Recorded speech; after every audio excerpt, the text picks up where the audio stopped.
The dust of the archive room was a particular kind of dust. It was the dust of forgotten things, of settled secrets, of time itself made particulate and soft.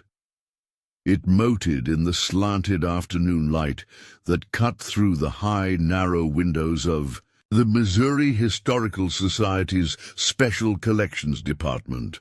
Dr. Eleanor Vance, a woman whose life was dedicated to the quiet pursuit of historical truth, sneezed softly into her sleeve. Before her on the wide oak table lay the reason for her months of petitioning and paperwork. 3 leather-bound journals, their spines cracked with age, their once rich brown hide faded to the color of weak tea.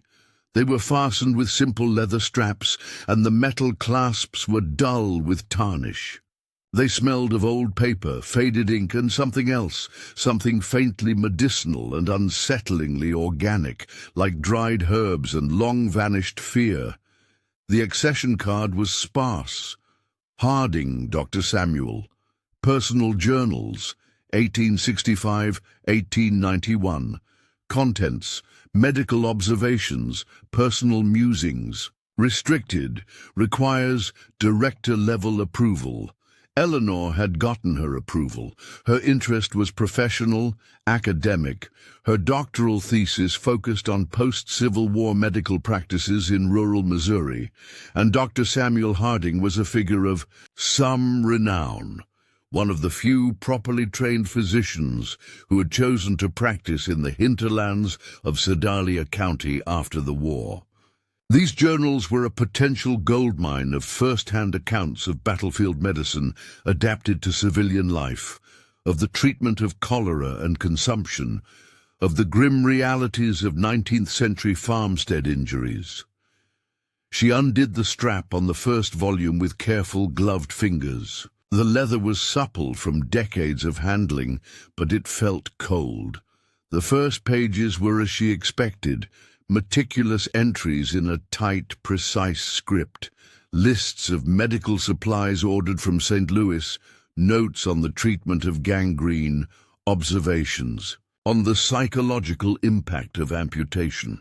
It was exactly what she had come for, but as the summer of 1866 turned to fall in the pages of the journal, the tone began to shift. The clinical distance in Harding's writing began to be punctuated by a new, peculiar fascination.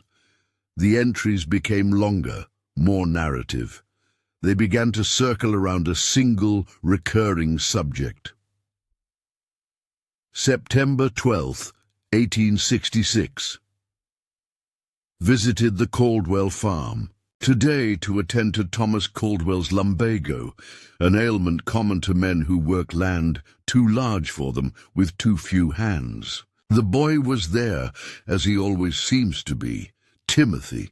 He watched me as I prepared a poultice, his eyes following every movement of my hands with an intensity I find disquieting.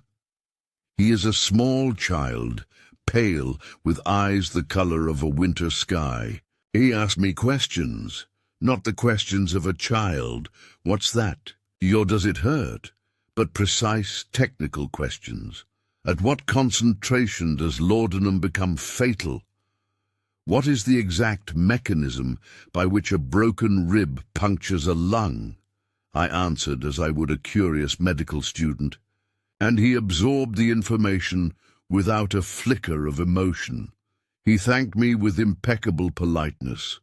Sarah Caldwell says he is a blessing, so helpful and quiet. Thomas says the boy works like a man and never complains. And yet, I left that farm with a chill in my soul that has nothing to do with the coming autumn.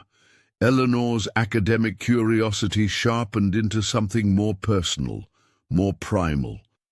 She turned the pages faster, the dust swirling around her in the silent room. The entries grew more frantic, more detailed.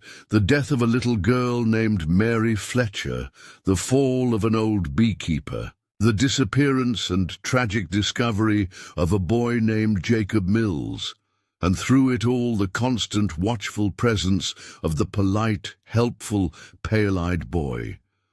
Dr. Harding's clinical observations curdled into a horrified certainty. He was no longer documenting medical cases. He was building a case file. November 3rd, 1866. I have done a terrible thing today, an unconscionable thing. While Timothy was in town with his uncle, I returned to the Caldwell property. I found the place he spoke of once, a crevice in the limestone bluff behind the north pasture, hidden by a curtain of wild grapevine. What I discovered within, God forgive me, I have looked upon a darkness that no man should witness. This is not the curiosity of a disturbed child. This is methodology. This is study. The bones of small creatures, rabbits, a fox, one of the Patterson's missing hens, arranged not randomly, but with taxonomic precision. Drawings on sheets of foolscap, rendered with a skill that is terrifying in its detail. Diagrams of viscera, of musculature, annotations in a neat, childish hand describing suffering and expiration times, and newer drawings, figures that are unmistakably human.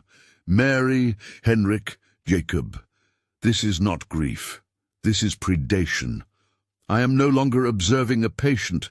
I am tracking a monster that wears the face of a child.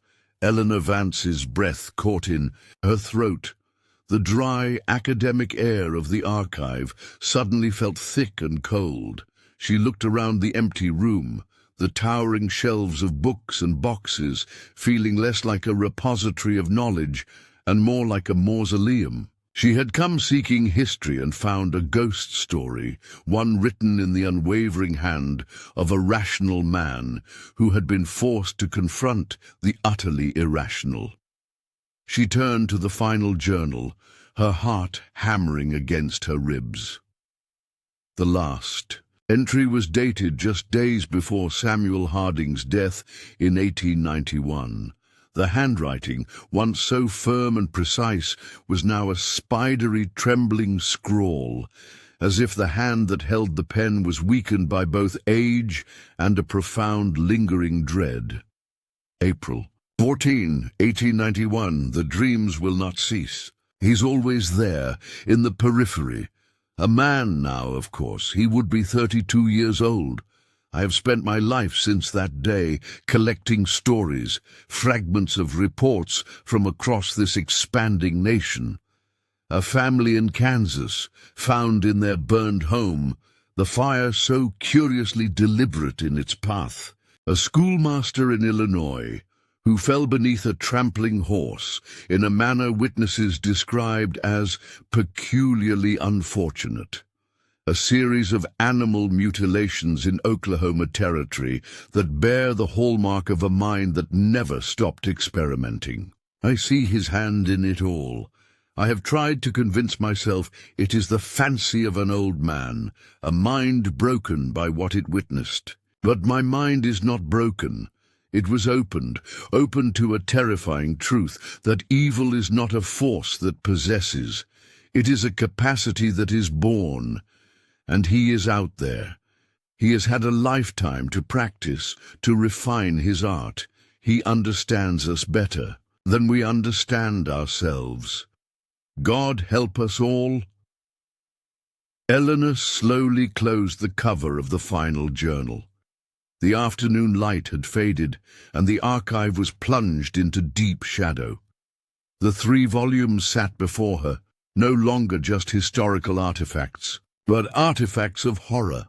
She thought of her own nephew, his bright, laughing eyes, his easy trust. The world outside the archive walls suddenly seemed less safe, its shadows deeper, its quiet moments more menacing. Dr. Samuel Harding's obsession had ended with his death. But as she sat in the gathering darkness, Eleanor Vance knew, with a cold certainty that settled deep in her bones, that his nightmare was not over.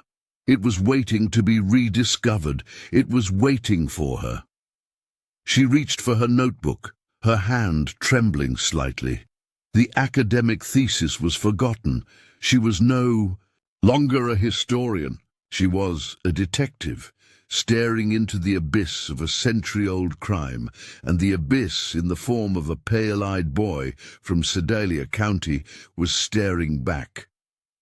Missouri in 1867 was a state nursing a fractured soul. The Civil War had not been a distant conflict reported in newspapers. It had been a bloody, intimate feud fought between neighbors, often within the same county. The air itself, thick with the humidity of a Missouri summer, seemed to hold the echoes of old arguments and the ghosts of lost sons.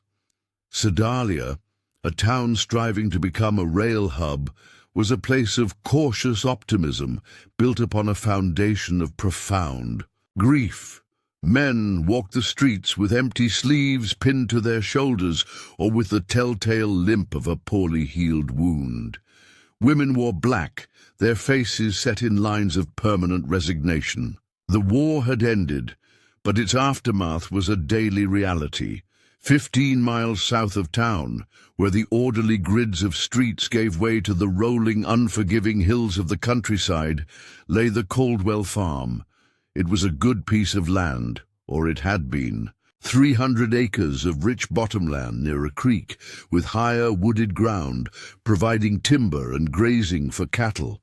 James and Martha Caldwell had arrived 20 years earlier, bright-eyed with the certainty of youth and the promise of manifest destiny. They had built the sturdy log and clapboard house with their own hands, planted the first corn, and raised the first barn. Their dreams were as tangible as the soil beneath their feet. The war had scorched that soil. James, a man who loved his land more than politics, had answered the call for Union volunteers in 1861, believing he was fighting to preserve the very concept of a united country. He died at Wilson's Creek, one of the war's earliest and bloodiest Western battles, shot through the lung while trying to drag a wounded comrade to safety. The letter informing Martha of his death took 3 weeks to arrive. She was standing in her vegetable garden when the post rider came, her hands caked in the dark earth her husband would never touch again. She read the letter once, folded it with a terrifying calm, and went back to weeding the carrots. She never spoke of him again. The grief was too large. Giving it voice would have given it the power to destroy her completely. She tried to keep the farm going with the help of their eldest son, Thomas, who was just 17 when his father died. But the work was too much for a woman and a boy. The debts mounted. The fields grew smaller as wilderness began to reclaim the margins. The winter of 1865 was particularly bitter. The consumption that had been quietly plaguing Martha took hold. In earnest, racking her thin frame with coughs that sounded like the splintering of dry wood. She faded slowly, like a photograph left in the sun, until one morning in early March Thomas found her cold in her bed, her work-roughened hands folded peacefully on her chest, a faint, almost relieved smile on her lips. She was finally with James. At 21, Thomas Caldwell inherited a failing farm, a mountain of debt, and a loneliness so vast it echoed in the empty rooms of the house. He was a hard man, not by nature but by necessity.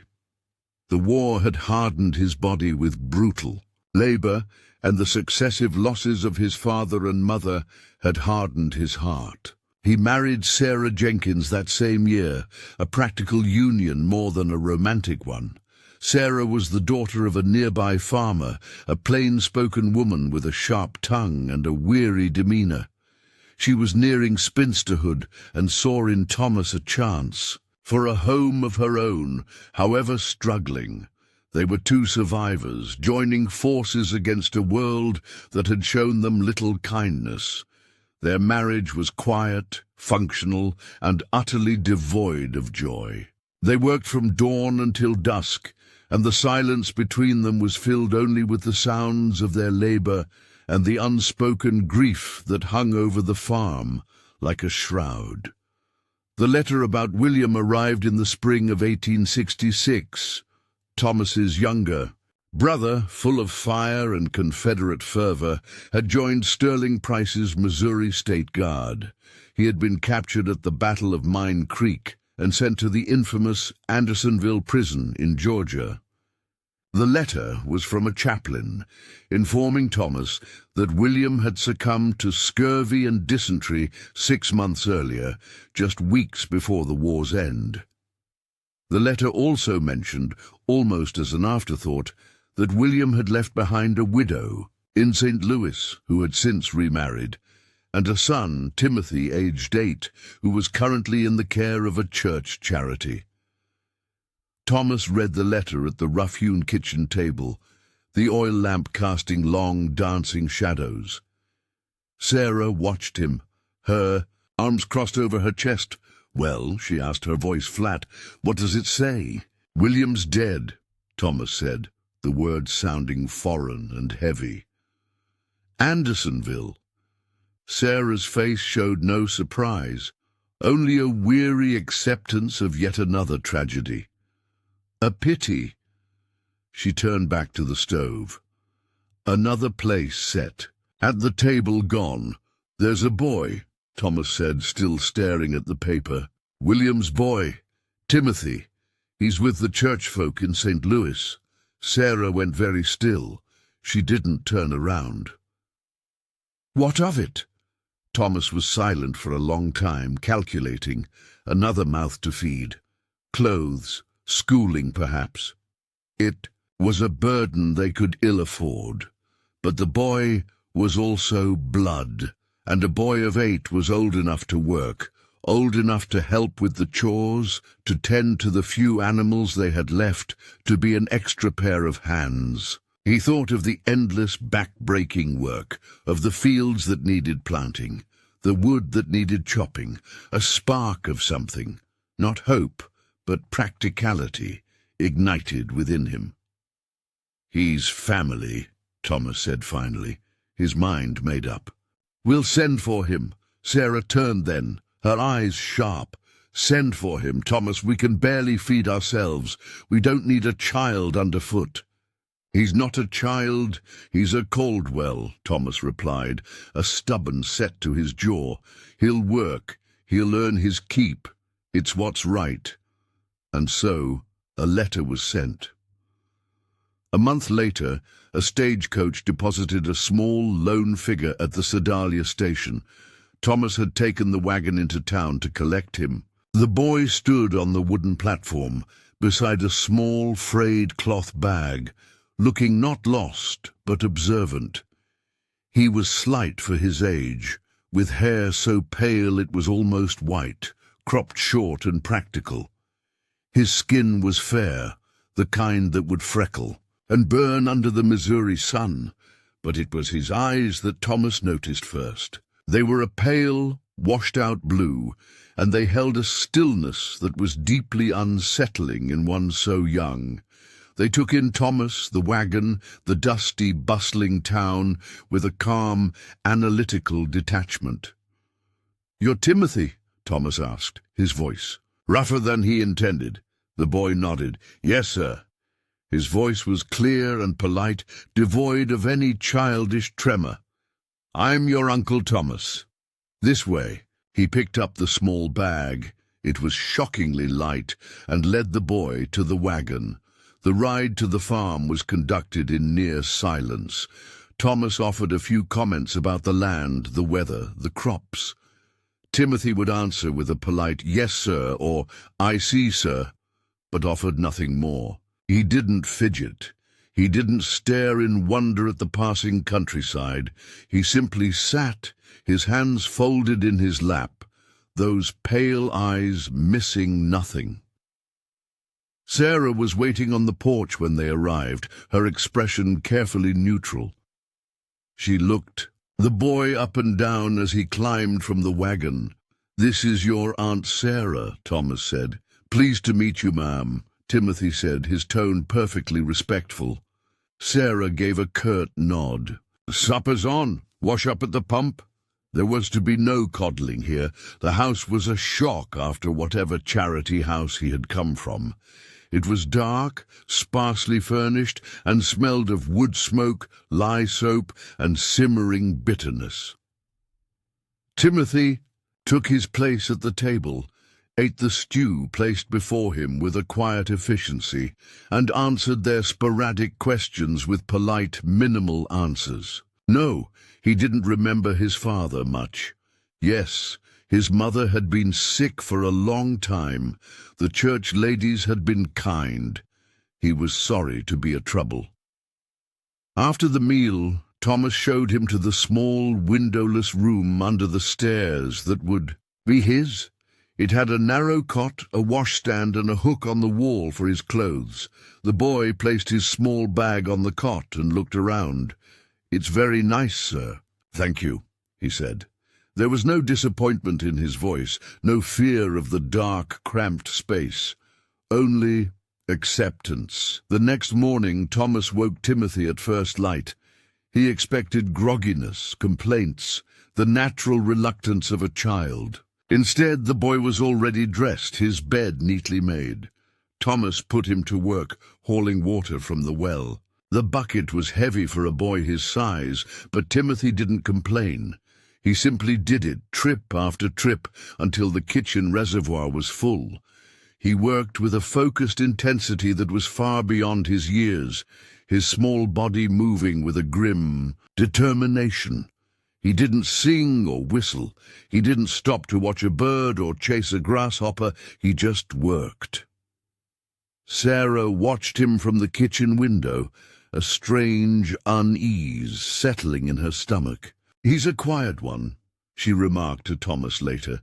"He's a worker," Thomas replied, a note of grim satisfaction in his voice. "That's what matters." But as the days turned into weeks, Sarah's unease grew. The boy was too quiet, too polite, too perfect. He never got dirty unless the work required it. He never scraped his knees or got into mischief. He completed every task assigned to him with robotic efficiency, and his eyes, they were always watching, always learning. She once caught him standing perfectly still in the barn, just staring at a chicken they were planning to slaughter for Sunday dinner. He wasn't looking at the bird with curiosity or pity. He was observing it the way a mathematician observes an equation. "What are you doing?" she had asked sharply. He turned those pale eyes on her, and for a fleeting second she felt a cold jolt of fear, irrational and immediate. Then it was gone, replaced by his usual polite mask. "I was wondering how much blood it would have, ma'am," he said calmly, "and how long it would take to stop moving." Sarah had shivered despite the barn's warmth. "Don't waste time wondering on things like that. Go chop the kindling." "Yes, ma'am," he said, and went to do just that. She told Thomas about it that night, but he just grunted, exhausted from the day's labor. Boy's just practical, got a mind for how things work. That's a good thing. But Sarah wasn't so sure. Practicality was one thing. The look in that boy's eyes was something else entirely. It was the utter absence of anything she recognized as childlike. It was as if a very old, very calculating intelligence was looking out from behind the face of a young boy. The farm, already a place of silence and sorrow, now felt like a place under observation, and the observer was the silent, polite, pale-eyed child sleeping in the room under the stairs. Dr. Samuel Harding was a man of science, stranded in a sea of superstition. A graduate of the Missouri Medical College in St. Louis, he had arrived in Sedalia in the war's final bloody days, a young doctor eager to ply his trade and mend the broken bodies of his countrymen. The reality had been a brutal education. He had set bones by lantern light in muddy fields, had amputated shattered limbs with a bone saw while men screamed and prayed, had held the hands of boys no older than himself as they slipped into the final quiet darkness. The war had stripped medicine of its theoretical elegance and reduced it to its most primal function, the desperate, often futile struggle against entropy and death. After the surrender, he had stayed. Sedalia needed a doctor, and the challenges of rural practice, the typhoid outbreaks, the difficult births, the farm accidents, were a grim distraction from the ghosts that followed him. He was a respected figure in the county, known for his steady hand, his vast knowledge of modern medical techniques, and his willingness to ride through a thunderstorm to deliver a baby or set a compound fracture. At 35, his hair was already shot through with silver at the temples, and his face was etched with the permanent lines of a man who had seen too much.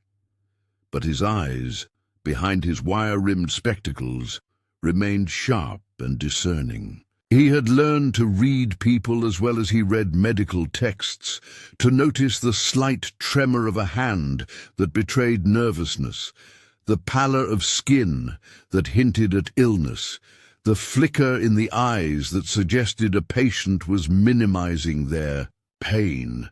It was this trained observational gaze that first fell upon Timothy Caldwell in the summer of 1866. The occasion was a routine trip for supplies. Thomas Caldwell had brought a wagon-load of corn to sell at the mill, and Timothy accompanied him, sitting straight and still on the buckboard seat, his eyes scanning the bustling main street of Sedalia with that same unnerving calm. Dr. Harding was emerging from the apothecary, a bag of carbolic acid and fresh bandages in hand, when he saw them. Caldwell. Harding nodded, tipping his hat.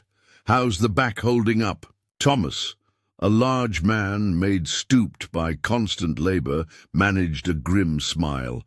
"Still there, Doc. Some days are better than others. This here's my nephew, Timothy. Come to stay with us." Harding's eyes shifted to the boy. He was used to country. Children, they were usually shy, hiding behind their parents' legs, or bursting with unchecked energy, staring wide-eyed at the wonders of town. This boy was neither. He met Harding's gaze directly, without challenge or fear, simply registering. "Pleased to meet you, sir," Timothy said. His voice was clear and even. "A polite young man," Harding remarked, his medical mind already making notes. "Pale complexion, slight build, but appears healthy. No visible signs of malnutrition or neglect. He's a good worker," Thomas said, a note of pride in his voice. "Quiet, no trouble." Harding engaged Thomas in a brief conversation about the best liniment for his recurring back pain, but his attention was divided. He watched the boy. Timothy's eyes were not wandering over the storefronts or the passing horses. They were fixed on the doctor's medical bag, then on the apothecary's window display of surgical instruments, then on a fly that was buzzing around a nearby horse trough. His head didn't move, just his eyes, tracking the insect's erratic path with a predator's focus until it landed. Then his gaze became fixed again, analytical. "So if the pain gets worse, come see me." Harding finished his advice to Thomas. "Will do, Doc. Come on, boy. Gotta get the seed." "Yes, sir," Timothy said. He gave Dr. Harding a final, polite nod. "Good day to you, Doctor." As they walked away, Harding stood for a moment on the boardwalk, a peculiar feeling. of disquiet settling in his stomach. The encounter had been utterly ordinary on the surface, yet it had left him strangely unsettled. It was like speaking to a very convincing automaton. The politeness was perfect, the responses appropriate, but there was no there, no childish warmth, no shyness, no spark of curiosity, just a cool, collecting intelligence. He shook his head, chiding himself. The boy had just lost his mother, been uprooted from his home and placed with virtual strangers. He was likely traumatized, withdrawn. It was uncharitable to expect a bubbly personality. Harding was projecting his own war-born cynicism onto an innocent child. He put the thought out of his mind and went about his day. The feeling returned, stronger a few weeks later, when he made his first professional visit to the Caldwell farm. Thomas's back had seized up after a long day of ploughing, leaving him barely able to walk. Sarah Caldwell had sent a neighbor's boy with a note, and Harding had ridden out immediately. The farm had an air of grim determination, a feeling of barely holding back the wilderness. The house was neat but worn, the fields were struggling, and the silence was profound, broken only by the distant caw of crows. Sarah led him inside, where Thomas lay on a bed in the main room, his face tight with pain. It was during the examination that Harding became acutely aware of the boy's presence. Timothy stood in the doorway to the kitchen, not intruding but watching every move the doctor made. Harding's trained hands palpated Thomas's spine, feeling for the inflamed muscles. "Does that hurt there?" he asked. "Like the devil," Thomas grunted.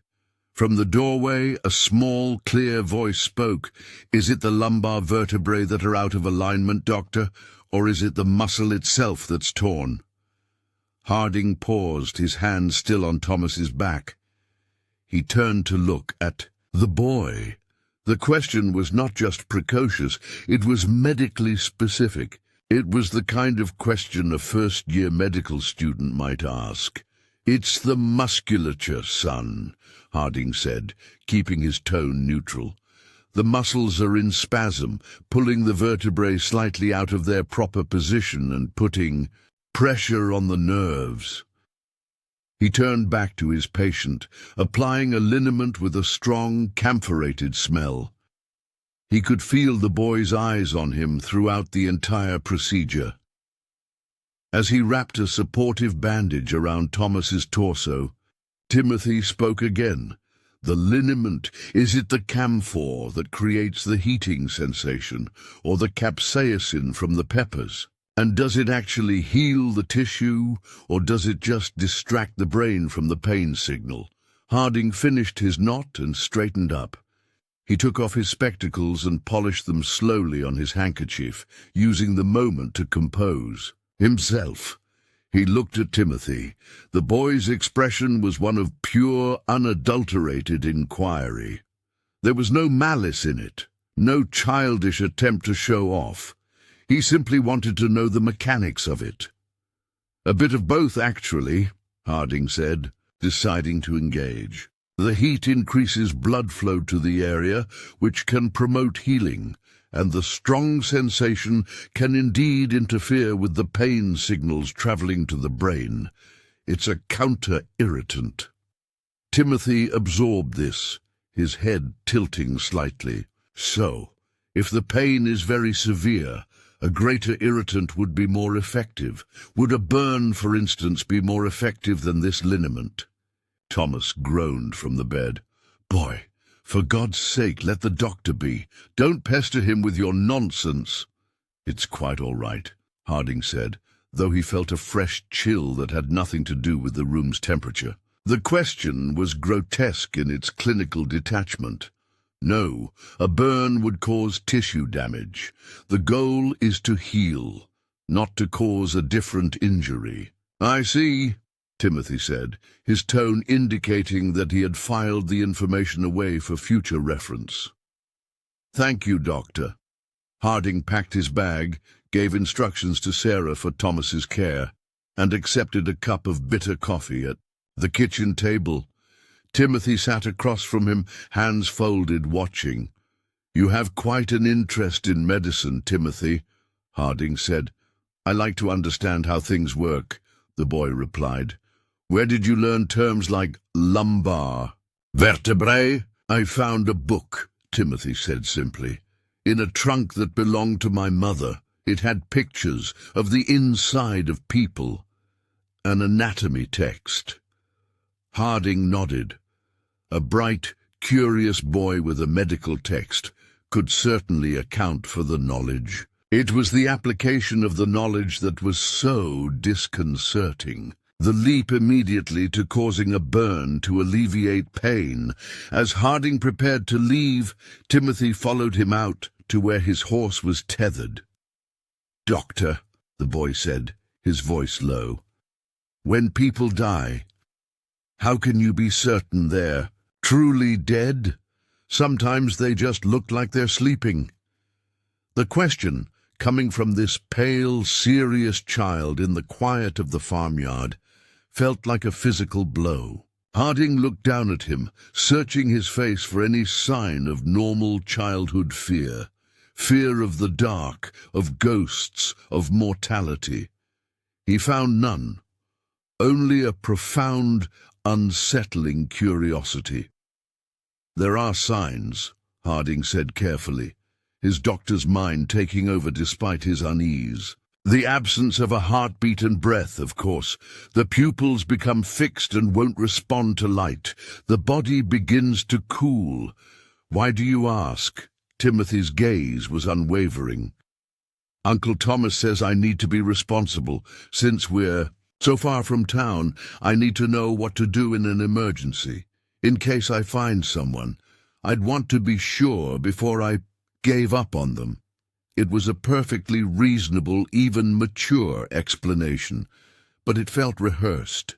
It felt like a cover for a much darker line of inquiry. "That's very responsible of you," Harding said, his voice a little tighter than he intended. He swung up into the saddle. "Take care of your uncle." "I will, sir," Timothy said. As Harding rode away, he glanced back once.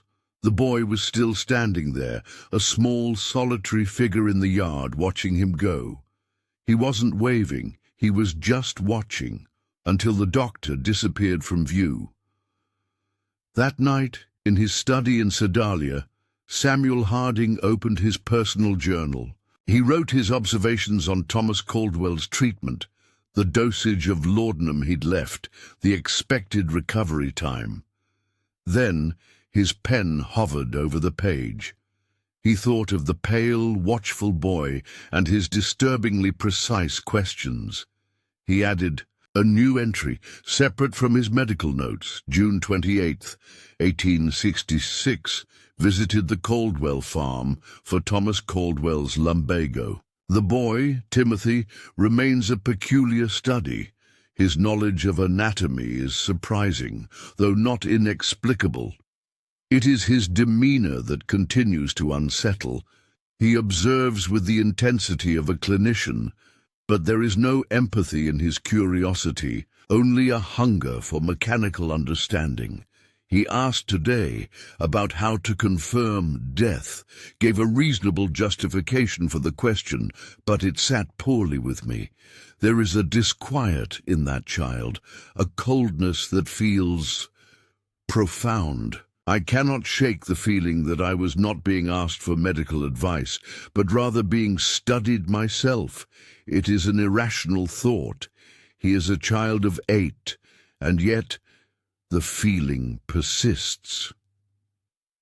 He closed the journal, but the image of Timothy Caldwell's pale, attentive eyes remained with him in the dim light of the study. It was the beginning of an obsession, the first thread of a dark tapestry that Samuel Harding would spend the rest of his life trying to unravel.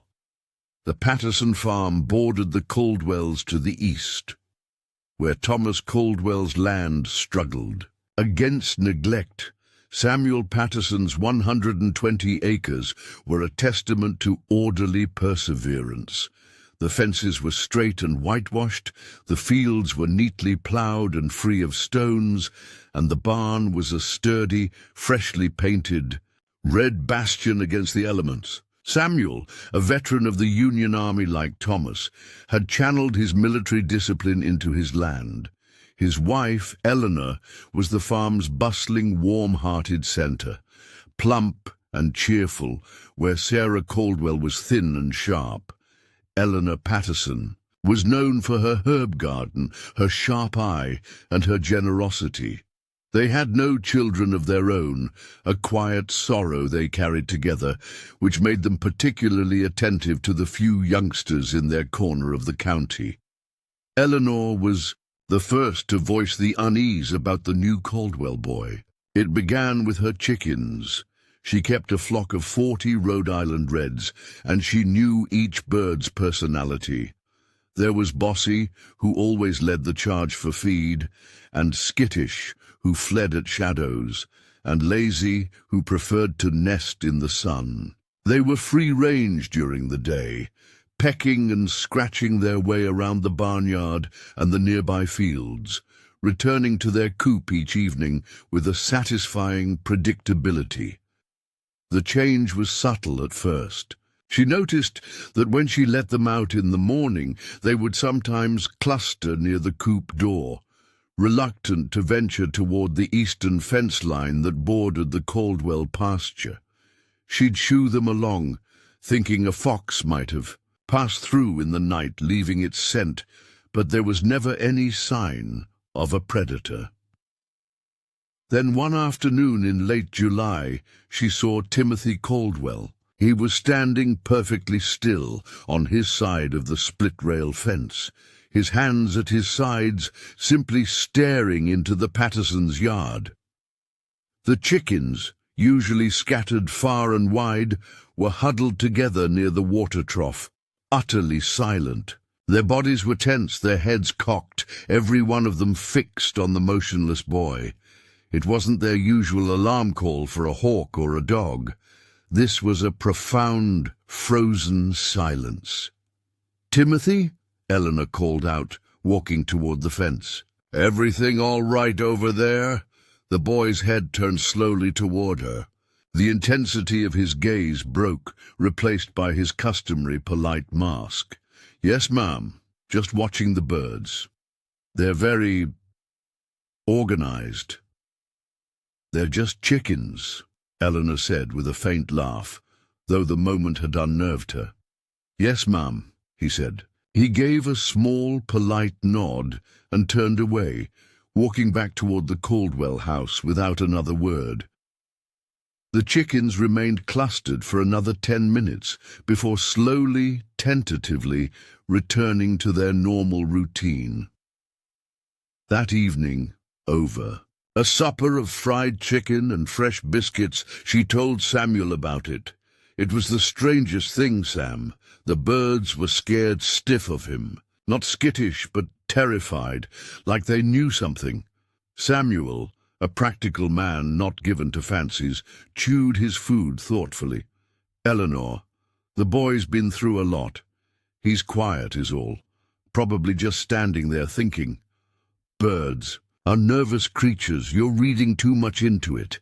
I know chickens, Eleanor insisted, her voice firm, and that wasn't normal. There's something about that boy that ain't right, something the animals sense.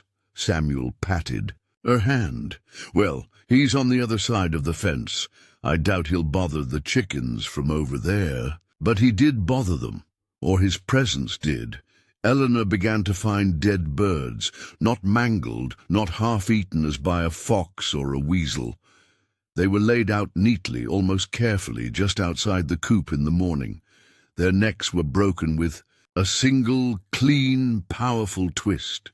There was no other mark on them, no blood, no feathers plucked. It was as if they had been harvested, not for food, but for some other incomprehensible purpose. She told Thomas Caldwell about it when she saw Him in town, he'd been dismissive, almost angry. "My boy's no chicken thief, Eleanor. He's a good worker, doesn't have time for nonsense." The incidents and Thomas's dismissal created a coolness between the two farms. Eleanor's unease about Timothy Caldwell grew into a quiet conviction. She began watching him from her kitchen window. She'd see him working in the fields, his small form moving with that relentless, mechanical efficiency. She never saw him play. She never saw him throw a stone for fun or try to skip one across the surface of Willow Creek, which meandered through both properties. Willow Creek was the social heart of the farms in the valley. It was shallow, rarely more than knee-deep for an adult, and its banks were shaded by the weeping willow trees that gave it its name. In the sweltering heat of a Missouri summer, it was where children played, where women gathered to wash clothes and trade gossip, and where men cooled their feet after a long day in the fields. For the children, it was a place of endless adventure, catching tadpoles, building stick dams, pretending the gnarled roots of the willows were castles or pirate ships. Little Mary Fletcher was the apple of the valley's eye. At 5 years old, she was a bright, laughing thing with a tangle of curly red hair and a fearless spirit. Her father, John Fletcher, was the town blacksmith, a giant of a man with a voice like thunder and a heart that was utterly tender when it came to his daughter. Mary was known for her wandering.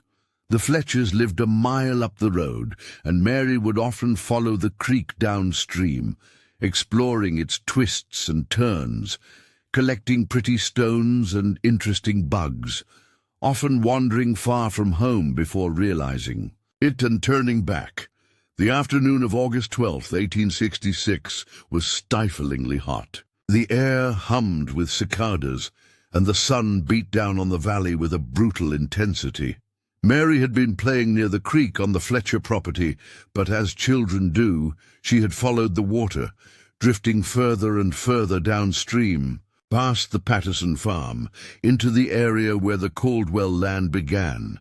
Eleanor Patterson, shelling peas on her porch, saw Timothy Caldwell that afternoon. He was not working. He was walking with purpose along the path that led from his house down to the creek. He carried a small burlap sack. She watched him until he disappeared into the stand of willows that marked the creek bend. A few minutes later, she saw little. Mary Fletcher, her red hair like a bright flag, skipping along the opposite bank, heading in the same direction. She thought nothing of it. Children at the creek were a common sight. An hour later, the peace of the afternoon was shattered by the sound of a man shouting. It was Thomas Caldwell, bellowing from his barnyard. One of his new calves had slipped its tether and wandered off. Eleanor saw Timothy emerge from the willow grove. He spoke with his uncle for a moment, then nodded and set off at a trot along the creek bank, presumably to look for the missing animal. The search for the calf and the search for Mary Fletcher began at almost the same time. When Mary hadn't returned home for supper, her mother, Elizabeth, grew worried. John Fletcher, still sweating from his forge, began walking the creek bank, calling her name. His calls grew more frantic as the light began to fade. Neighbors, hearing the commotion, joined the search. Thomas Caldwell, feeling a neighborly obligation, grabbed a lantern and headed out. Eleanor Patterson joined the line of searchers, her heart thudding with a dread she couldn't explain. It was Timothy who found her. He came walking out of the deepening twilight toward the group of searchers who had gathered near the Caldwell property line. His clothes were damp, clinging to his thin frame. His face was pale and he was breathing quickly, as if he'd been running. In the flickering light of the lanterns, his eyes seemed huge. "Mr. Fletcher," he said, his voice breathless but clear. "Mrs. Fletcher, I found her, by the creek." There was a moment of frozen silence, followed by a torrent of questions. Where? Is she all right? Timothy's face crumpled into a perfect mask of childish distress. He shook his head, his lower lip trembling. She's not breathing. I called to her and called to her, but she won't wake up. A wave of horror swept through the group. John Fletcher let out a sound that was half roar, half sob, and lunged forward, grabbing the boy by the shoulders. "Where? Show me!" The party, led by the pale and seemingly shaken boy, rushed through the willow grove to a quiet, deep pool where the creek curved. And there she was, little Mary Fletcher, face down in the water, her red hair fanned out around her like a strange, tragic halo. Her small dress was caught on a submerged branch, holding her in place. The water, barely over a foot deep, gently rippled over her still form. Dr. Harding, summoned urgently from town, arrived within the hour. The scene was one of utter devastation. John Fletcher was on his knees on the bank, weeping uncontrollably, his great shoulders heaving. His wife was collapsed against Eleanor Patterson, her body racked with silent, shuddering sobs. The other neighbors stood in a silent, horrified circle, their lanterns casting long, dancing shadows that made the scene seem like a nightmare painting. Harding waded into the creek, his medical bag held high. He gently freed the dress from the branch and turned the small body over. Mary's skin was cold and waxy, her lips blue. There was no pulse, no breath. Her eyes were open, staring blankly at the starry sky. Drowning. It was a tragically common accident. As he carried the tiny, waterlogged body to the bank, his eyes met those of Timothy Caldwell. The boy was standing slightly apart from the grieving adults, his earlier distress seemingly gone. He was watching the doctor's every move, his head tilted, his expression one of intense, clinical interest. He was studying the procedure of death, the reactions of the parents, the mechanics of grief. Once the initial shock had passed, Sheriff Crawford, a somber-faced man, began asking questions. Timothy was the center of attention. He explained how he'd been looking for his uncle's lost calf, how he'd come to this particular pool because he thought the calf might have come to drink, how he'd seen something pale under the water, how he'd pulled at it, realized it was a child, and then run for help. His story was flawless. His demeanor was perfect, appropriately upset, helpful, precise. He described the exact position of the body, the way the dress was snagged, the color of the water. It was very clear, Timothy said, his voice trembling with a convincing catch. I could see everything. She was on her front, and her hair was all floating around her head like a dark sun. Harding, listening while he covered Mary's body with a blanket, felt that familiar chill. The description was too vivid, too observational for a child who claimed to be terrified and shocked. A normal child would remember the fear, the panic, the overwhelming horror. Timothy remembered the details. The calf was found 2 days later, healthy and content, in a meadow. A mile away, the tragedy was settled as a terrible accident. A little girl, wandering too far, slipping on a mossy stone, knocking herself unconscious on the submerged branch, and drowning in mere inches of water. A story as old as time. At the funeral, the entire community gathered. Timothy Caldwell sat between his aunt and uncle in the hard pew of the small church. He kept his head bowed throughout the service. When Mary's parents, their faces ravaged by grief, thanked him for finding her, for letting them know so they could bring her home, he looked up at them with those pale blue eyes. I wish I could have found her sooner, he said, his voice a soft, sorrowful whisper. "I really tried. It was the perfect thing to say." Elizabeth Fletcher hugged him, sobbing into his shoulder. He endured the embrace stiffly, his hands at his sides.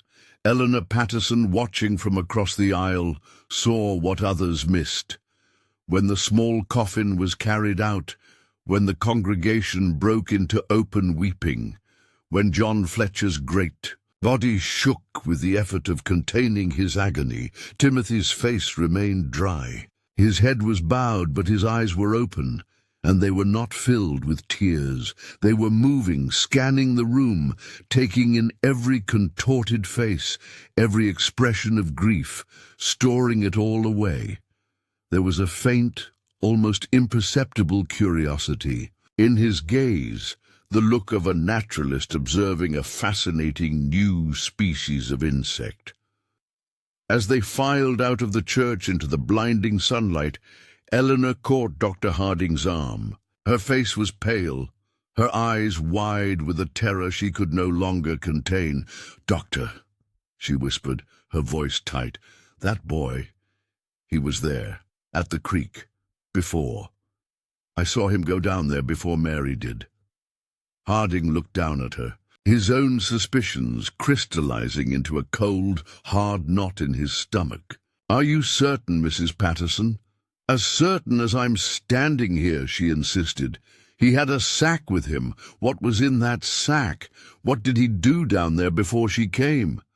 But there was no proof, only a dead child, a missing calf, that had been found, and a boy who had performed the role of the tragic hero perfectly. The official record would show an accident, but in the private journals of Dr. Samuel Harding and in the fearful heart of Eleanor Patterson, a different, darker story was being written. The first thread of the pattern had been drawn, and it was blood red.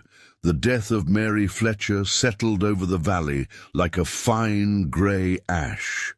For weeks a pall of sorrow hung in the air. Parents kept their children closer to home. The cheerful sounds of play from Willow Creek were conspicuously absent, replaced by a solemn quiet. John Fletcher's hammer against the anvil in his smithy rang with a new, angry rhythm. His wife, Elizabeth, seemed to have aged a decade, her face permanently etched with a loss too profound for words. Life, with its brutal, unyielding demands, slowly forced the community to continue. The corn needed harvesting, the wood needed stacking for winter, the animals needed tending. The rhythm of farm labor left little time for prolonged mourning, even for a grief as sharp as a splintered bone. 3 weeks after the funeral, the second thread was woven into the dark pattern. Henrik Larsen was a relic of an older Missouri, a Norwegian immigrant who had arrived in the 1840s. He had worked the great pine forests of the North as a logger before arthritis and age had driven him south to the rolling hills of Pettis County. He was a man carved from oak and granite with a thick white beard that housed the crumbs of his meals, and an accent so thick you could almost stand a spoon in it. He had never married, preferring the solitary company of the woods and his bees. He lived in a small, impeccably tidy cabin at the base of a rocky outcrop known locally as Devil's Bluff. The bluff was a local landmark, a sheer face of limestone that rose 40 feet above the creek, offering a breathtaking view of the entire valley. It was a place teenagers dared each other to climb, and where lovers sometimes carved their initials, heedless of the drop. For Henrik, the bluff was his office. Near its summit, in crevices and sheltered ledges, he kept a dozen hives of honeybees. He knew each hive individually, their temperament, their production, their health. He would climb the well-worn path to the top every Thursday morning without fail, rain or shine, to check on his girls, as he called them. He moved with a slow, deliberate grace that belied his years and his stiff joints. He knew every handhold, every foothold on that bluff, as well as he knew the lines on his own palms. His honey was legendary throughout the county, dark, rich, and complex, tasting of wildflowers and basswood. He sold it in town and traded it with his neighbors for goods and services. He was a familiar, beloved figure, often seen walking the roads with his smoker and his veil tucked under his arm, humming old Norse tunes. Dr. Harding was particularly fond of the old man. He believed Larsen's honey, with its natural antiseptic properties, was more effective than many of the syrups and tonics he prescribed. He often visited the cabin to collect a jar and to enjoy a cup of strong, black coffee and a conversation that ranged from beekeeping to philosophy. He had last seen Larsen the Tuesday before the accident. The old man had been in good spirits, complaining only mildly about the damp weather making his joints sing like a rusty hinge. The Thursday after that visit, Henrik Larsen did not make his usual appearance in town to sell his wares.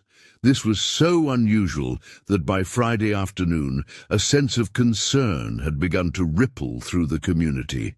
Samuel Patterson, who traded vegetables for honey with Larsen, mentioned it to his wife. "Haven't seen old Henrik. Hope the damp hasn't laid him up." Eleanor Patterson felt a cold knot form in her stomach. The memory of Mary Fletcher, of the pale-eyed boy, was still fresh. "Someone should check on him," she said, her voice tighter than she intended. Samuel agreed. On Saturday morning he hitched up his wagon with the intention of driving to Larsen's cabin. He was just leaving his yard when he saw Timothy Caldwell walking along the road toward town. The boy was alone, carrying a small basket of eggs, presumably on an errand for his aunt. "Morning, Timothy," Samuel called out. "Good morning, Mr. Patterson," the boy replied, stopping politely. "You haven't seen old Mr. Larsen about, have you? He's not been to town." Timothy's expression was one of thoughtful concern. "I haven't, sir. Not since earlier in the week. I saw him walking toward the bluff on Thursday. I hope he's all right." He shifted the basket in his hands. "I'm heading to town. Now, I could look for him along the way if you'd like. I know the path he takes to the bluff." It was a helpful, neighborly offer. "That'd be kind of you, son," Samuel said. "I'll take the wagon up to his cabin. You check the bluff path. Call out if you see anything." "Yes, sir," Timothy said, and he turned off the main road, heading down the narrower track that led to the base of Devil's Bluff. Samuel continued on to Larsen's cabin. He found it quiet, the door unlocked, which was not unusual, and everything in its perfect place. The bed was made. A half-eaten bowl of porridge sat on the table, the spoon still in it, as if the eater had been called away mid-meal. There was no sign of struggle, no sign of illness. It was as if the old man had simply vanished. A growing unease began to prickle at Samuel's neck. He left the cabin and hurried back toward the bluff, following the path Timothy had taken. He hadn't gone far when he saw the boy standing at the base of the limestone face, staring up at the rocks. He wasn't calling out, he was just looking. "Timothy?" Samuel called out as he approached. "See anything?" The boy turned. His face was, as always, calm and polite. "I found his hat, Mr. Patterson." He pointed to a thorn bush growing. From a crevice about 10 feet up the bluff, snagged on a branch, was Henrik Larsen's familiar wide-brimmed felt hat. I called and called, but there was no answer, so I climbed up a little ways to see better. He gestured to the scuff marks on the rock where he'd ascended. I think there's something at the bottom, back in those rocks." He pointed to a jumble of large boulders at the base of the bluff, partially obscured by scrub brush. Samuel's blood ran cold. He scrambled over the uneven ground, his heart hammering, and there, twisted at an impossible angle between two massive stones, was the broken body of Henrik Larsson. One look at the vacant staring eyes and the unnatural tilt of the head told Samuel all he needed to know. The old man was dead. He had fallen. "Go!" Samuel barked at Timothy, his voice rough with shock. "Run to town. Fetch the sheriff. And Dr. Harding. Go now." "Yes, sir," Timothy said, and he turned and ran, his feet swift and sure on the path.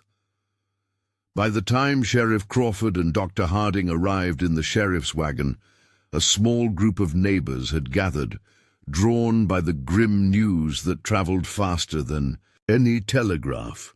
Harding pushed through the crowd and knelt beside the body. The fall had been catastrophic. Larsson's neck was broken, likely killed instantly upon impact. His limbs were splayed, and his beekeeper's veil was torn and lying several feet away. Harding's medical mind began its cold, clinical inventory of the scene. The injuries were consistent with a fall from a great height. Nothing immediately suggested foul play, but then his eyes, trained to see what others missed, began to pick up the anomalies. There were bees, dozens of them dead, scattered around Larsson's body. This was unusual. Bees did not typically swarm a corpse. If Larsson had disturbed a hive at the top of the bluff, the bees would have been agitated, but they would have eventually returned to their hive or dispersed. These bees were all dead, and they were concentrated in a small area around the body, as if they had died here, not fallen with him. Furthermore, the hat. Harding looked up at the thorn bush where it was snagged. It was a good 10 feet off the ground.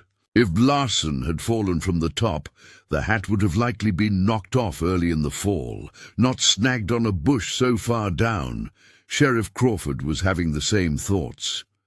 "Sam," he said to Patterson, "you said the boy found him?" Patterson, still pale, nodded. Said he found the hat and climbed up to look. Said he saw something in the rocks. Harding stood up, brushing the dirt from his knees. "I need to see the top." It was a difficult climb, even for a younger, more agile man. Harding and Crawford took it slowly, following the path that Larsson had taken every week for years. When they reached the summit, the view was indeed spectacular. The hives were there, arranged neatly on a flat ledge, their inhabitants buzzing contentedly in the late morning sun. There was no sign of agitation, no evidence of a massive swarm having been unleashed. Harding walked carefully to the edge of the bluff and looked down. The perspective was dizzying. He could see the small figures of the men below, the dark shape of Larsson's body.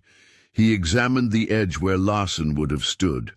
The rock was solid, the footing sure, but a few feet to the left, he noticed something.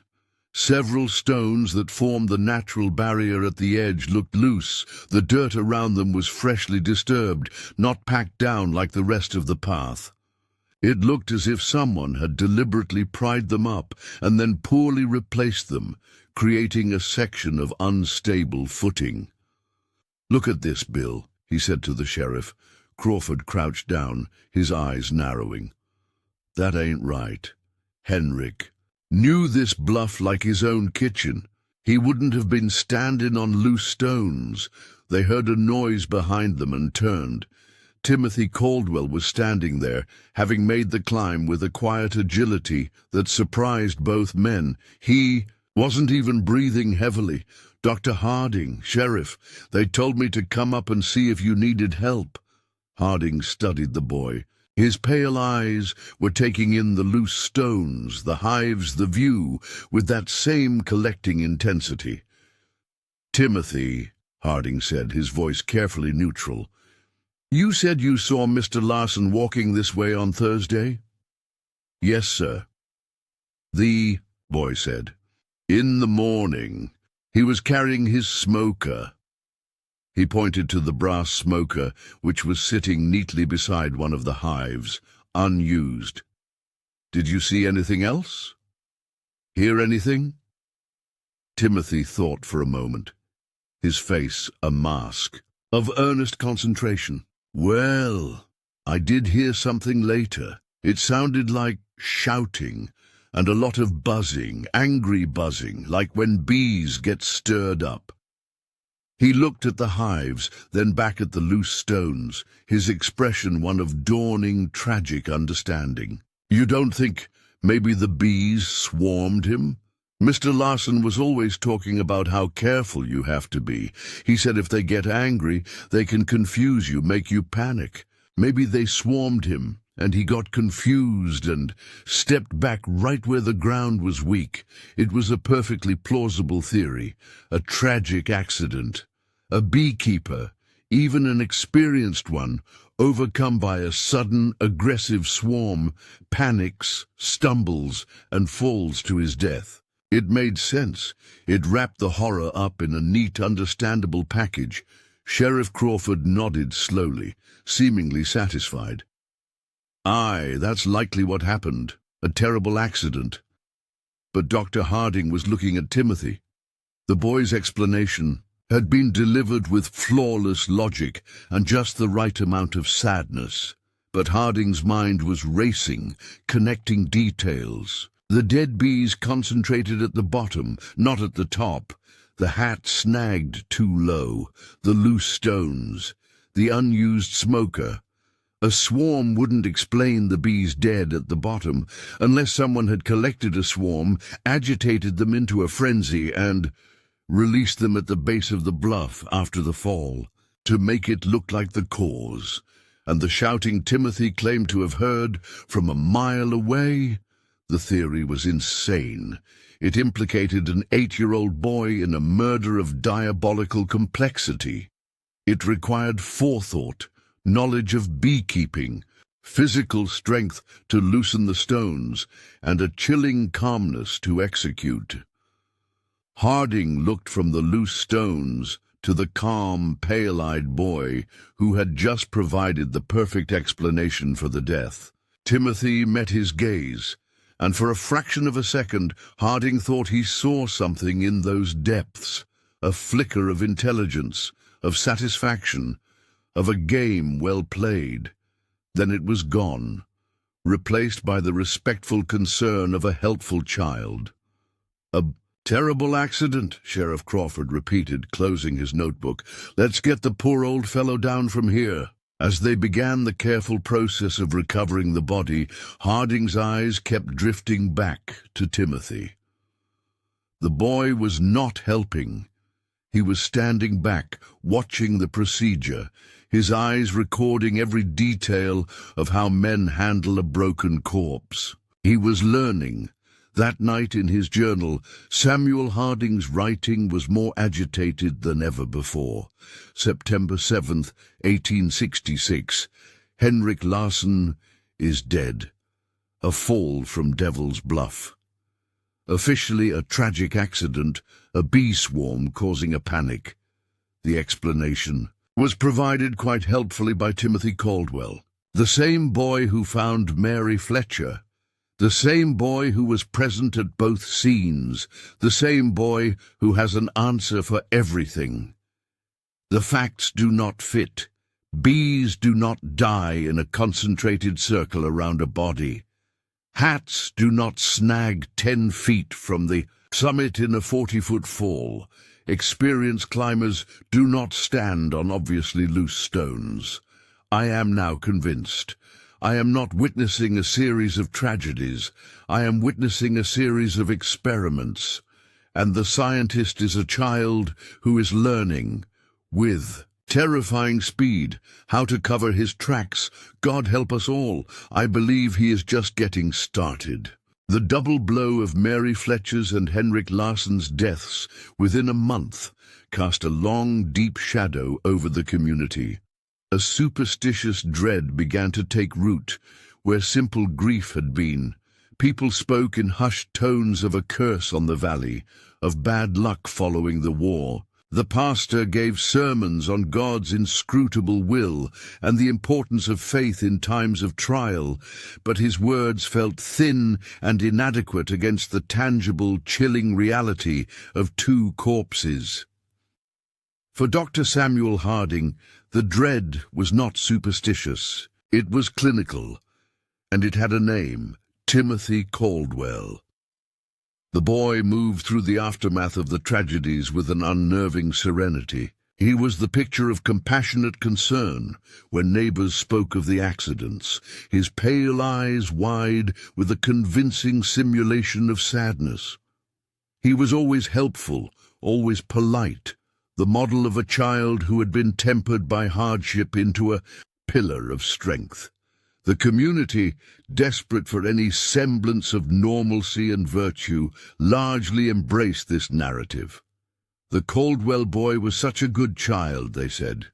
So brave to have found little Mary. So sharp-eyed to have located old Hendrik Harding heard these conversations in the general store, outside the church, on the steps of his own practice. Each word of praise felt like a physical blow. He was living in a nightmare where he alone could see the monster, while everyone else patted it on the head and called it a lamb. His journals filled with obsessive detail. He began mapping Timothy's movements, cross-referencing the dates of the deaths with any mention of the boy's whereabouts. He made discreet inquiries, asking seemingly casual questions of neighbors. Say, did you happen to see young Timothy about on the day Larson fell? Oh, just curious. He mentioned seeing something interesting with the birds that morning. The pattern that emerged was subtle, but to Harding's eye, unmistakable. Timothy was always unaccounted for during the critical hours. He was always checking fences, or looking for lost tools, or exploring the woods. The woods. That was Timothy's domain. While other children might fear the dense, shadowy stands of oak and hickory that bordered the farms, Timothy seemed to gravitate toward them. Thomas Caldwell mentioned it offhandedly during a follow-up visit for his back. Boy's got a knack for the woods. Comes back with all sorts of things. Roots Sarah can use for cooking, interesting stones. Says he likes the quiet. Can't say I blame him. Harding's blood ran cold. Roots and stones were not what concerned him. It was the quiet, the isolation. The perfect laboratory for a mind like Timothy's. The third death broke the community entirely. Jacob Mills was 6 years old, the youngest son of a large, boisterous family that farmed 80 acres to the north of the Caldwell property. The Mills were poor but fiercely loving, their small cabin bursting with laughter and chaos. Jacob was the family's darling, a tiny, fearless imp with a shock of dark hair and a giggle that could light up a room. On the morning of September 28th, he was playing in the yard with a stick horse his father had whittled for him. His mother, Amelia, called him in for lunch. He didn't come. At first, she wasn't worried. Jacob was a wanderer. But when he didn't come for the promised meal, a knot of anxiety tightened in her stomach. By nightfall, when Jacob had not returned, the knot had become full-blown panic. John Mills, a bear of a man with a heart as soft as fresh-churned butter, organized his older sons and began a search of their immediate property. They found nothing. The stick horse was lying near the tree line, as if dropped without a second thought. The next morning, the search became formal. Neighbors from across the county arrived on horseback and in wagons, their faces set with grim determination. This could not happen again, not another child. Sheriff Crawford took charge, dividing the men into search parties to comb every inch. of woodland, every field, every creek bed. Dr. Harding joined the search, his medical bag stocked with supplies, hoping against hope he would need to treat a scraped knee and a case of dehydration, not something worse. As the parties were being assigned, he saw Timothy Caldwell approach Sheriff Crawford. The boy's expression was one of earnest concern. "Sheriff? I know the woods real good. All around here. I can help look. I know places the other kids don't." "Go!" Crawford, overwhelmed and grateful for any assistance, clapped the boy on the shoulder. "That's a good lad, Timothy. You stick with Mr. Patterson's group. They're covering the South Quadrant. For 3 days the search continued. The weather turned unseasonably cold, a bitter wind cutting through the trees. Hope began to curdle into despair. The chances of a 6-year-old surviving 3 cold nights in the open were vanishingly small. Amelia Mills moved through the days like a ghost, her face a mask of silent agony. Timothy Caldwell was, by all accounts, the most tireless and dedicated searcher. He led the men through thickets and across streams, pointing out animal trails and hidden clearings. He seemed to possess an uncanny knowledge of the terrain, guiding them to places even the lifelong residents had forgotten or never known. "How do you know about all these spots, son?" Samuel Patterson asked him on the second day, as Timothy led them through a particularly dense patch of undergrowth. "I explore," Timothy said simply, without breaking stride. "We like to find out what's there. Aunt Sarah uses the plants, I find. There's a lot of useful things most people don't see." On the morning of the 4th day, a light, freezing rain began to fall, soaking the searchers and dashing the last remnants of hope. The mood was funereal. They were no longer looking for a living child. They were looking for a body. It was then that Timothy Caldwell emerged from the woods at the edge of the Mills property. He was alone, his clothes soaked through, his hair plastered to his forehead. He walked directly to the cabin where John and Amelia Mills were keeping a silent vigil, supported by their neighbors. Dr. Harding was there, trying to persuade Amelia to drink some broth. Everyone turned as the boy entered. His face was pale, his eyes wide. He looked exhausted, on the verge of collapse. "Mr. Mills, Mrs. Mills," he said, his voice a hoarse whisper, I think I found something." A breathless silence filled the cabin. "What is it, boy?" John Mills asked, his voice ragged. "There's an old well, about a half-mile north of here. It's all covered up with logs and brush. I never would have seen it, but I heard something. I think I heard crying." For a moment no one moved. Then the cabin erupted into motion. Men grabbed lanterns and ropes. John Mills was out the door first, running in the direction. Timothy pointed, a wild, desperate hope on his face. The well was exactly as Timothy had described. It was an old, dry well, dug decades earlier and long since abandoned.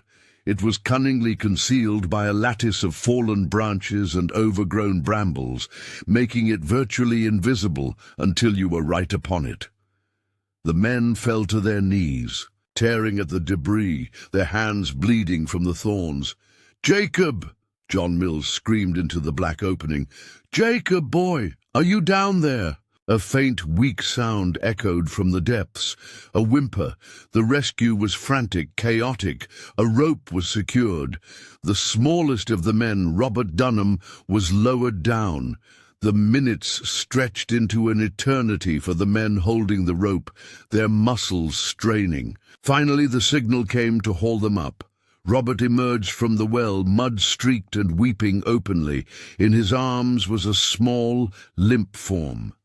Jacob Mills was alive, but barely. He was ice-cold, caked in dirt, his breathing shallow and rapid. His lips were cracked and bleeding, his eyes sunken deep into their sockets. He was conscious, but only just, mewling softly like a starved kitten. Dr. Harding rushed forward, his medical mind taking over. He wrapped the boy in dry blankets, checking for broken bones, assessing his condition. Severe dehydration, hypothermia, exposure. The child was in shock, his body shutting down after an ordeal too horrific to comprehend. They rushed him back to the cabin. Harding worked over him for hours, trying to warm him, forcing sips of water and sugar down his throat. But the damage was too profound. Jacob's small system, weakened by 4 days without proper food or water, and shattered by the terror and cold, could not rally. He drifted in and out of consciousness, sometimes crying for his mother, sometimes just staring vacantly at the ceiling. The entire community held its breath. Prayers were said in every home. For a few hours, it seemed like a miracle might happen. The boy had been found alive against all odds, but as the afternoon light faded, so did Jacob. His breathing became more labored, then shallower. Dr. Harding could do nothing but stand by, his hands useless. He had faced death on battlefields and in sick rooms, but this, the slow, inevitable ebbing of a child's life, was a unique torture. In the corner of the crowded, tense cabin, Timothy Caldwell sat on a low stool. He had been praised and thanked effusively, hailed as a hero. He had accepted the praise with quiet modesty. Now, as Jacob lay dying, everyone else was focused on the bed, praying, crying, holding each other. Everyone except Timothy. Harding, positioned where he could monitor his patient, had a clear view of the boy, and what he saw made the bile rise in his throat. Timothy was not praying. His head was not bowed in grief. He was watching. His eyes were fixed on Jacob with an expression of rapt, fascinated intensity. His lips were moving slightly, not in prayer, but as if he were whispering notes to himself. He was cataloguing the process. The rasp of the breath, the bluish tint of the skin, the way the small hands plucked weakly at the blankets. He was studying the mechanics of dying with the same focused interest he had once shown in Dr. Harding's medical bag. When Jacob took his final shuddering breath and went still, the cabin was filled with a wave of raw, unrestrained grief. Amelia. Mills's wail was a sound of pure, unadulterated agony. John Mills collapsed into a chair, sobbing into his hands. In that moment of universal sorrow, Timothy's expression changed. The fascination did not turn to sadness or shock. For a fleeting second, a look of profound satisfaction crossed his features. It was the look of a scientist who has successfully concluded a complex experiment. Then, as if sensing Harding's eyes on him, he quickly recomposed his face into a mask of appropriate somberness. It was the final piece of evidence for Samuel Harding. Any lingering doubt vanished, replaced by a cold, hard certainty that felt like a stone in his gut. This was not a traumatized child. This was a predator. And Jacob Mills had not been a victim of a tragic accident. He had been the subject of a deliberate, days-long experiment in suffering. After the funeral, Harding went back to the well alone. The celebration of Timothy's heroism felt like an obscene parody. He needed to see the scene without the chaos of the rescue. The concealment of the well was too perfect. The logs and brush were not randomly fallen. They had been arranged with deliberate care to camouflage the opening while still allowing air and sound to pass through. It was the work of someone who wanted the victim to be found, but only after a precise amount of time had passed. Someone who had visited, who had listened to the cries, who had perhaps even provided just enough water to prolong the agony. Harding stood at the edge of the dark hole, the wind moaning through the trees. He saw it all with terrible clarity. Timothy, the expert woodsman, luring the trusting Jacob with a story, baby raccoons, a secret fort, some irresistible childhood lure, helping him down into the well, then, carefully, methodically, covering the opening, returning each day to observe, to document, to feed his horrific curiosity. The horror of it was overwhelming. Harding sank to his knees, vomiting into the dead leaves. He was not just a doctor anymore. He was the sole witness to a crime of unimaginable cruelty, and the criminal was a child whose innocence was his perfect armor. He rode back to town in a daze. The community was preparing to celebrate Timothy Caldwell, the hero who had tried so hard to save little Jacob. They would never believe the truth. To suggest it would be to destroy his own reputation, to become a pariah, a man driven, mad by war and grief. That night he did not write in his journal. He sat in his dark study, a bottle of whiskey on his desk, and stared into the emptiness.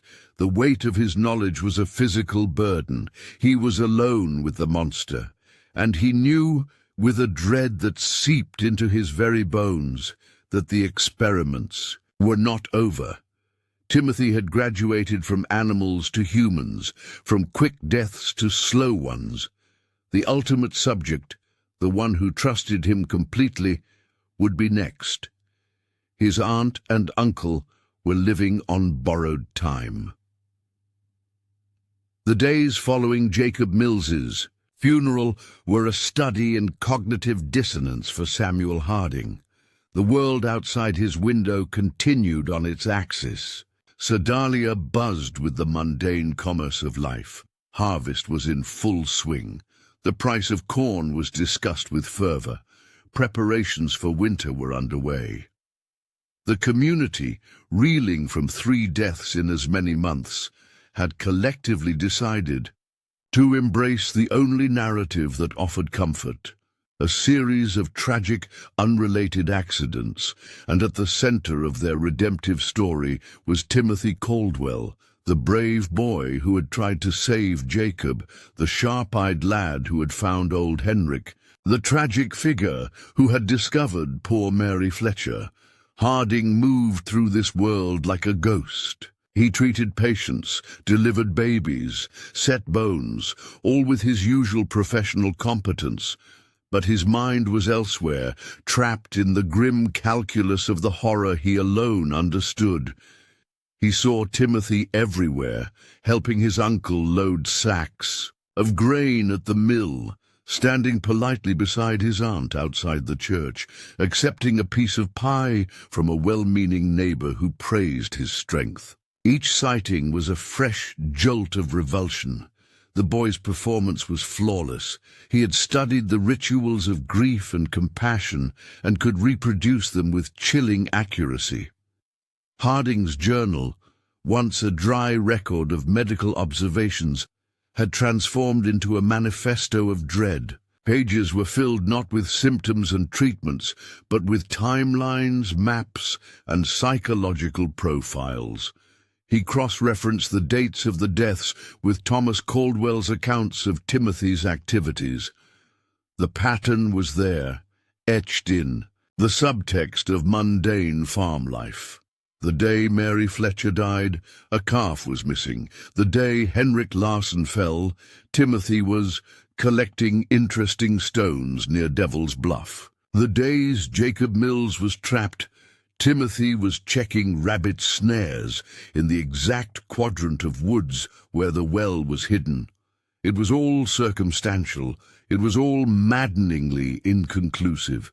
To anyone else, it would read as the paranoid ramblings of a man unhinged by the horrors he had witnessed during the war. Harding knew he needed something tangible. He needed proof that would withstand the skepticism of practical men like Sheriff Crawford. The key came from an offhand comment by Thomas Caldwell during a follow-up visit for his back. The pain was better, but still lingering. As Harding prepared a fresh poultice, Thomas grumbled about the boy's habits, still spending all his free time in the woods. Comes back with his pockets full of weeds and whatnot. Says he found some cave or other he likes to play in. Better than being underfoot, I suppose. Harding's hands stilled. He kept his voice casual. A cave? Around here? I didn't know there were any. Oh, just a crevice in the limestone back in the North Bluff, hidden behind a mess of grapevines, useless for anything, damp, probably full of snakes. Thomas winced as Harding applied the poultice. Boy says he likes the quiet. Goes there to read, he says. Though where he gets books, I've no idea. A cave. A private, hidden place. A laboratory. The following Thursday, Harding devised an excuse. He told his housekeeper he was riding out to the Dunham farm to check on a case of spring fever that was working its way through the family. Instead, he turned his horse south, toward the Caldwell property. He circled wide, approaching the North Bluff from the opposite direction, through the Patterson land. He didn't want to be seen. The autumn woods were a riot of gold and crimson. But Harding saw none of its beauty. His heart was a drum against his ribs, a mixture of dread and a detective's grim excitement. He found the bluff, a lesser, more broken version of Devil's Bluff, tangled with undergrowth. It took him nearly an hour of searching before he found it. A thick curtain of wild grapevines, their leaves beginning to turn, obscuring what looked like a dark fissure in the rock. He tied his horse a distance away and approached on foot. The air was still and cold. Pulling the vines aside, he revealed a narrow opening, just wide enough for a man to squeeze through sideways. A child could enter easily. He lit the lantern he had brought with him and stepped into the darkness. The cave was larger than he expected. The air inside was cool and damp, smelling of wet stone and earth. It extended back about 20 feet, narrowing to a dead end, and it was not empty.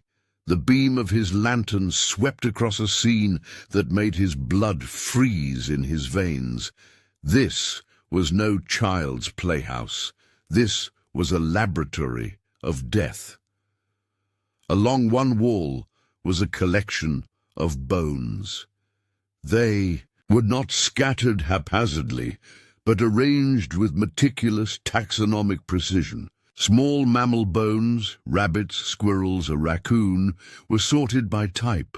Skulls formed a neat row on a natural stone shelf, their empty eye sockets staring into nothingness.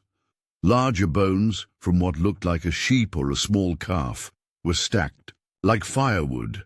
On another ledge were Timothy's tools, crude, horrifying instruments fashioned from farm implements, a sharpened hoof-pick, a wire noose, a hammer with one side filed to a point. They were clean, polished, cared for. But it was the drawings that stopped Harding's breath. They were pinned to the cave wall with thorns, dozens of them, fluttering slightly in the damp air current.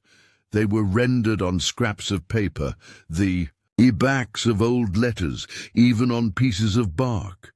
The artistic skill was startling for a child of 8. The lines were sure, the proportions accurate, the detail obsessive. They were anatomical drawings, but not from a medical textbook. The first series showed animals in various states of vivisection. A rabbit, its abdomen opened to reveal the pulsing organs within, annotations in a neat childish script, noting the rhythm of the heart, the expansion of the lungs. A frog, its limbs pinned down, its nervous system being probed with a sharp stick. Notes on reflex reactions. On the time to cessation of movement, the annotations were the worst part. They were not the morbid scribblings of a disturbed child. They were clinical notes. Subject, adult fox. Method, constriction, wire. Time to unconsciousness, 4 minutes. Time to expiration, 11 minutes. Vocalizations, intense for first 3 minutes, then ceased. Bodily functions released at 9 minutes. Subject, barn cat, F. Method, drowning, shallow bucket. Struggled with notable force for approximately 90 seconds. Period of apnea, then secondary struggle. Total time, 3 minutes 42 seconds. Pupils fixed and dilated at 3 minutes. Harding's stomach roiled. He forced himself to look further. The drawings became more sophisticated, the subjects larger. A calf, its leg broken in a precise compound fracture, the bone protruding through the skin. Notes on infection rates, on fever, on the animal's increasing lethargy over 3 days before expiration. Then, the human subjects. His lantern beam trembled in his hand as he saw them.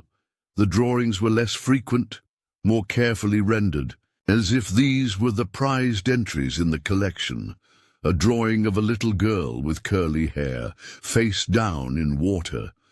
The rendering of the way her hair fanned out was artistically beautiful and morally grotesque. The annotation, subject F. Method, aquatic suffocation, struggled with surprising force, buoyancy a complicating factor, held for 3 minutes 10 seconds to ensure cessation.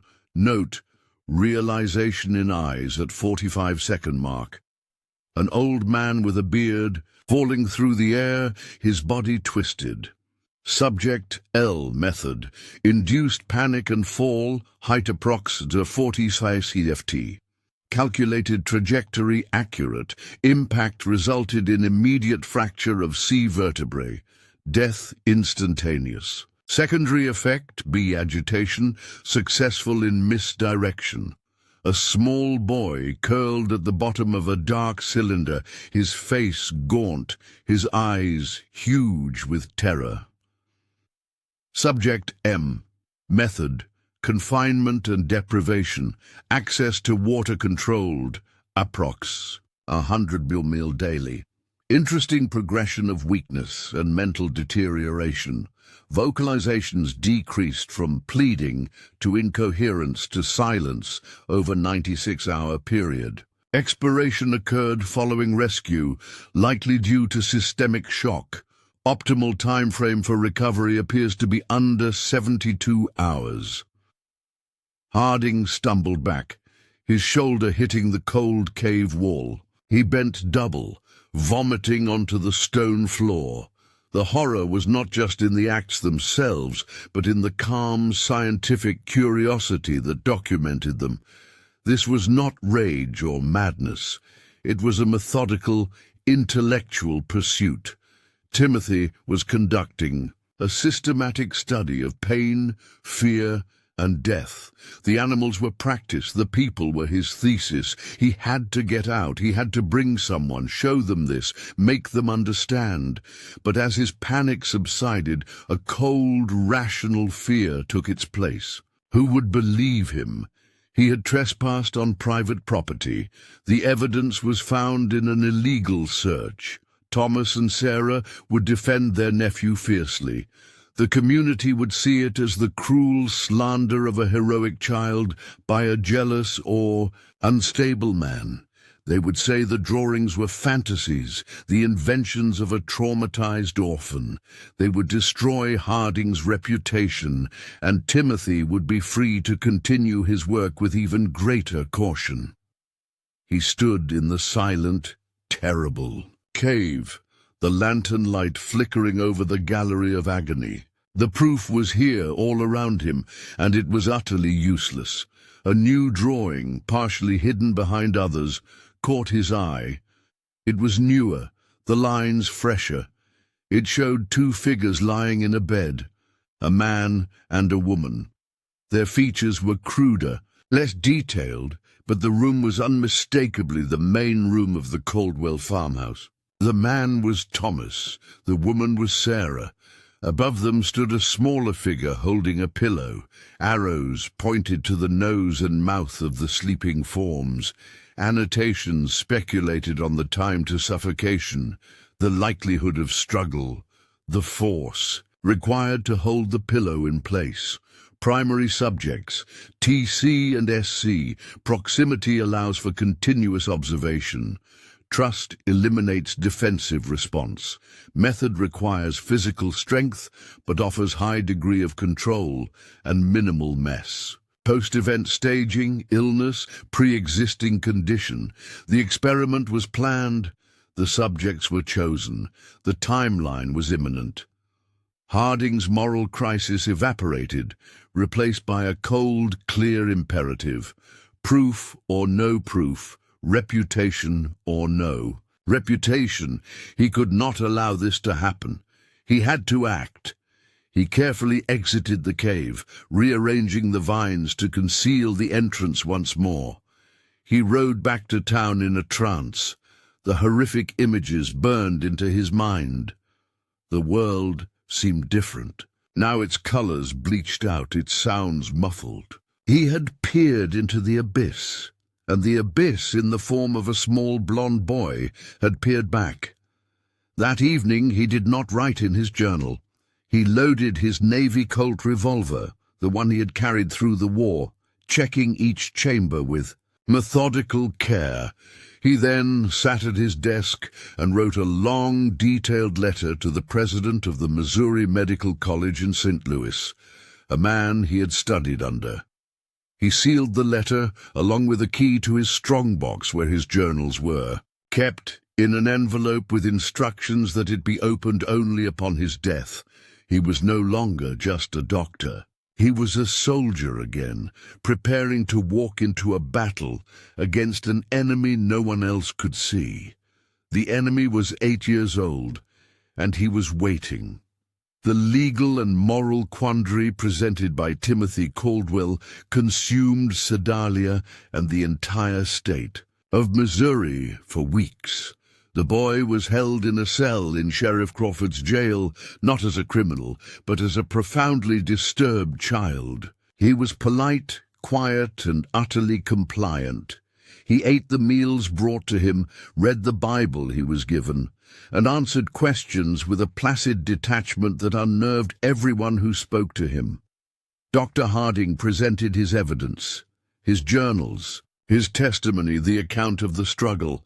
He even revealed the location of the cave. A party of men, including the sheriff and a horrified Thomas Caldwell, visited the site. The bones, the tools, the drawings, it was all there, a museum of nightmare. But Timothy's prediction proved accurate. The evidence was too horrific, too unbelievable. The drawings were dismissed as the grotesque fantasies of a traumatized orphan. The bones were explained away.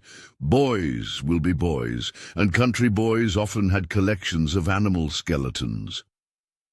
The struggle in the farmhouse?